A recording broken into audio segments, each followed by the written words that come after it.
I'm going to keep it real with y'all. The plan this month was to upload my first ever vintage cube draft. After watching a whole bunch of them, I decided to just get on there and try it. But while there's a certain charm to it, it's really just a donk fest. Like, it's slow. There's a bunch of mistakes. Like, I don't know how all the features work. I can't even like zoom in on the cards. It's just not that exciting. So what I decided to do instead is, out of the 20 of these, I ended up playing, I won one trophy, and I just so happened to record not only the deck, but the final match. And while it may sound like I'm spoiling it, and I get it, and don't think of this as like a deep strategy exposition, like this is what domination looks like. Like, this deck is just absolutely filthy and nasty, so I want to go over it real quick. The first thing to point out is there are 4 cards that cost more than 3 mana in the entire deck. In this it's a 2-color red-black deck. It's an aggro deck, and there's 4 cards that cost more than 3 mana, and all 4 of them can be cast for an alternate cost. So 3 of them by exiling a red or a black card, and then Fire Blast by sacrificing 2 mountains, which there are a ton of. So the curve in this is absolutely amazing. It has a whole bunch of direct damage and disruption. It has like Chain Lightning, Burst of Lightning, Thoughtseize, Fatal Push, all cards which like destroy your opponent's creatures or mess with their hand. It has Hymn to Torak. It has cheap, aggressive creatures that can help you have card advantage, like Ragavan. Sorry, fresh back to all this stuff. Anyway, it has all these like creatures that can give you like extra bonuses, as you'll see in this. And then on top of that, the main weakness that aggro decks have is that they run out of fuel. But this not only has Wheel of Fortune, which gets you 7 new cards, it also has this card Carnage Interpreter, which is really sick. It's a 3 mana, and you discard your hand when you play it. It's a 3 mana 3/3, and if you have when you discard your hand, it becomes a 5/5 if you have less than 1 card.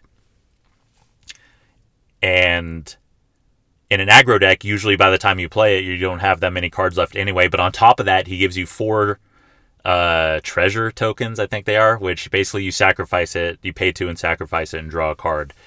So this deck is absolutely nasty. Like, it's fast, it's powerful, and it has perfect mana. Like, it has Badlands, the untapped red-black dual land, and every other land, even the fetch land, is pure red-black, and then Prismatic Vista. So this deck, yeah, it's absolutely disgusting.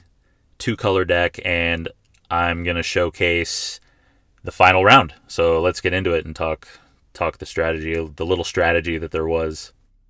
All right, so let's do this. My first and only championship match. As you can see, I'm 2-0, 2-0. This deck has been absolutely dominating. Like, this has not been close, and you're about to see an exhibition of that. So we win the die roll, first of all. Just absolute domination already, right from the start. We go first, and we get an all-red hand, mostly with 1 swamp and the Vista. We have all the mana we'll ever need to cast our cards. We have the Finisher and Fire Blast. We have 3 cheap 1-mana aggressive creatures. I mean, this is insane. The nerves were on if you listen to the actual recording of this. It's more boring, but I thought I was getting Badlands, and then I realized this is Prismatic Vista, and I was like, oh man, I gotta focus up here. But I play the monkey on the first turn, and this guy is on turn 1. If you can't deal with him, this guy just wins you games, as you're about to see. When he deals damage to a player, you get to play their top card of their library, and you get a treasure token, which is a mana of any color. So this is just insane. So we attack, and nothing he can do, so he takes it down to 18, and we get to look at his top card and get our treasure token. So it's his companion, or I don't know if it's his actual companion, but it's a 3/3 creature that probably is a combo enabler for him. You can read it here. So we get to play our land and use the treasure token and essentially get a free 3/3 on turn 2 out of the deal and get to keep all the cards in our hand. So that's just the power of him demonstrated right there. So he needs to do something very fast, he or she, Jeremy Ross, whatever. They go for the fast mana. It's another thing I didn't mention in the deck buildings. We have a Braid in this deck too, which is direct damage or destroys an artifact. So, I mean, this deck just has all its bases covered. We draw Grief, which is a powerful black card. It's a creature that you can also evoke, which basically lets you cast it for free. And it lets you look at their hand and take a card. So we attack with our 5 mana, 7 damage on turn 2 already. We get our token, which we can use as a black mana because we don't have any black cards. We can play the swamp we drew, use this for a black mana, and cast Grief, which is a 3/2 creature, and we get to look at his hand. And this is all on turn 3. So we use the ability, and he doesn't even show us the hand. Just boom, just resigns. Just absolute domination game 1. No point in sideboarding. One thing I will note is I didn't even use my pick 1, pick 1 pick. I got Urza's Saga, and then I just never ended up using it. But yeah, I don't even think I sideboarded this entire game, this entire run, the entire 6 games. Like, that's just how domination this was. There's a Chandra, a 4-mana Chandra Planeswalker in my sideboard. It's too slow for this deck. Like, I can't even play it. Like, that's how nasty this archetype is. So we get our fetch land. We get everything we need to cast our spells. We get some powerful stuff. We get the Braid that I was talking about. We get the Hymn to Torak, which discards 2 random cards. So I play the Bloodstained Mire, and I should have waited. I was kind of nervous and anxious at this point, but I get the Badlands immediately in case he has like a Wasteland or something. I got a little excited. But yeah, we get our dual land. And we're probably going to play the Hymn to Torak. I already know this happened. I'm sorry. I think it's best to play the Hymn to Torak. I have to go to work soon, and I'm trying to nail this in one take. So you're not going to get the polished version. You're going to get the real deal Holyfield. So this was a big play.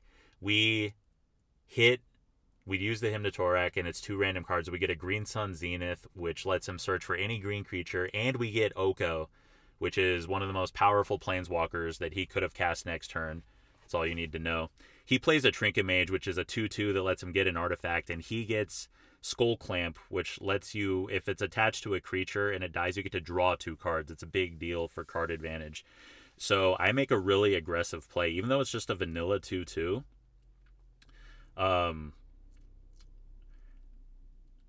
I play this creature planeswalker combo thingy. It's basically a creature. I get to look at his hand and exile a creature.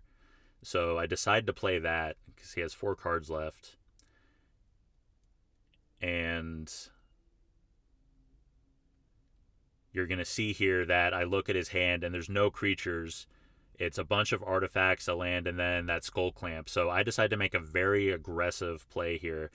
This second card in my hand is one of those cards that costs more than 3, but it has an alternate cost. You can sacrifice a mountain and do 5 damage to a creature. So I play my Grim Lavamancer thingy, which lets me use cards from my graveyard to do direct damage, and then I sacrifice a mountain to kill his creature. But you have to remember, I still have enough mana to cast all my spells and all the colors, even though I set myself back a turn. And he doesn't have a creature, and the thing I'm worried about the most is that Skull Clamp, which lets him draw cards and get back into it. So I wanted to destroy his creature before he could start drawing cards. So that's why I made that aggressive play. And I still have, like I said, the mana to do everything I want to do. And this does put more cards in my graveyard for the Grim Lavamancer. He plays a land, which phases out one of my creatures for a minute. Not much to say there. And then he plays the card he drew, or the Grim Monolith, which then leads to the card he drew, which is an artifact that lets him sacrifice an artifact to make a creature. So he has all this extra mana. So he plays that Skull Clamp that I was worried about. He uses that artifact to sacrifice the Grim Monolith he just played to get a creature, and then attach Skull Clamp to it and draw 2 cards. So he has 2 mystery cards that I don't know about. So he could be back in it for all I know. I believe at this point I don't want him to keep being able to use that Skull Clamp. So that is an artifact. So instead of playing another creature, I make what I think is obviously the best play and destroy that artifact so that he has to basically draw a creature to be able to keep using Skull Clamp. If he can just keep drawing cards like that's one of the ways I can lose this game is if he just has way more resources and ammunition than I do. So you're looking at this like I'm not editing this down for time so that I have time to talk about stuff, but like I'm really nervous. I'm like making sure I'm reading everything. I'm like really making sure that, because I've made a ton of mistakes at this point. This is like the 7th or 8th one of these I had done at this point, and I just made a lot of donkey plays. So I'm like really trying to make sure I don't screw this up.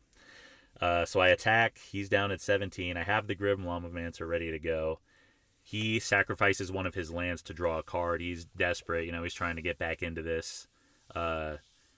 He plays another mana rock artifact that just basically gives him 3 colorless mana.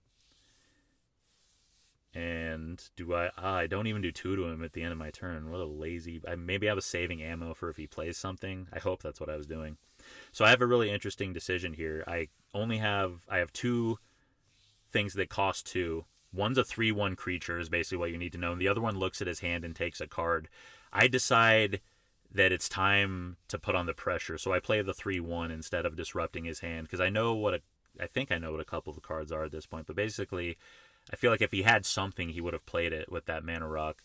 So I decided to start putting on the pressure. I leave up the Grim Llamamancer, which basically I can pay the 1, tap him, and get rid of 2 cards from my discard pile and do 2 damage to something.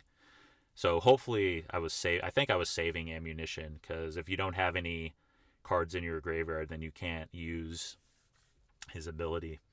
So there's like 6 worth of pressure on there. I have a card in my hand that lets me do 2 to something, and then I can also play it as a creature later. So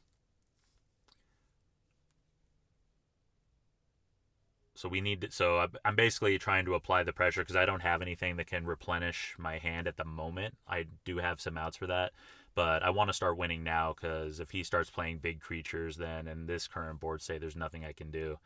So he's long in the tank, and thank you for giving me enough time to explain all that. He plays another mana rock and a land, and so this is a really good thing that I destroyed that artifact that gives 1/1s, because it's an infinite combo with this. You can sacrifice that card that he just played and then create a 1/1, and then that card says whenever you get a 1/1, you take it out of the graveyard and attach it to it. So you can just do that infinite times. So I draw Chain Lightning, which is basically Lightning Bolt. The only difference, it's a 1 mana, do 3 damage to anything, but the only difference is he can pay 2 and copy it and do it back to me. That's the only difference between it and Lightning Bolt. So we attack for, I believe, 5. Yeah, 5. And now we play the Hand Disruption. He only has 1 card left in his hand, so I kind of want to see what it is, and if it is something, I just want to get it out of there and make him have to top deck. And it's just a forest. So they're at 10. We have a bunch of damage on the board. We have direct damage in our hand, so they have to draw something here. So they draw, and they play a Ignoble Hierarch, which is a 0/1 mana rock. So we left our Pyromancer up exactly for this situation. They're going to try and draw 2 cards and put the Skull Clamp on it. And we, in response, exile 2 cards and do 2 damage to it. And before it can get attached, it is destroyed, and all he has left is a forest in his hand. And this is how every single game went. Like that Carnage Interpreter would have been cool if I recorded the draft in the first 2 rounds, but it's probably better because this video is long enough already. It literally was like a couple hours of me just kind of talking less enthusiastically than this. So we play our land. I get a little lazy here, and I think it works out. But I attack with the Grim Llamamancer, which is only a 1/1 instead of saving it to do 2.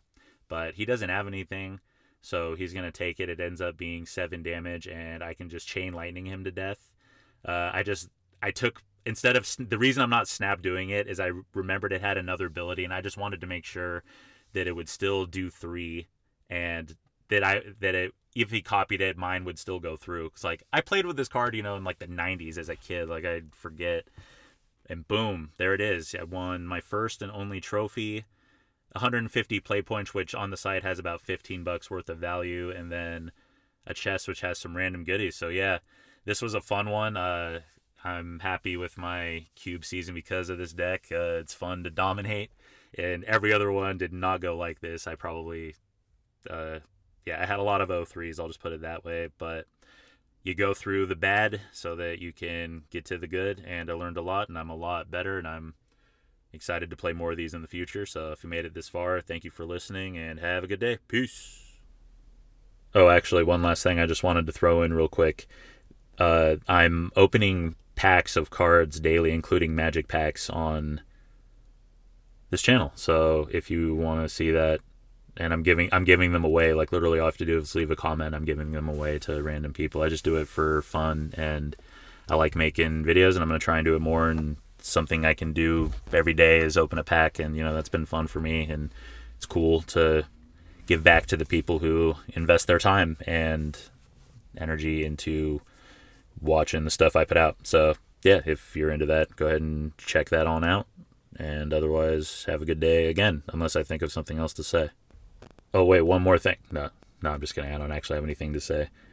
There was that old, like, Jackie Chan cartoon back in the day. And he had a grandpa. I just remember he would always be like, one more thing. One more thing. One more thing. All right. Bye for real this time. Love you.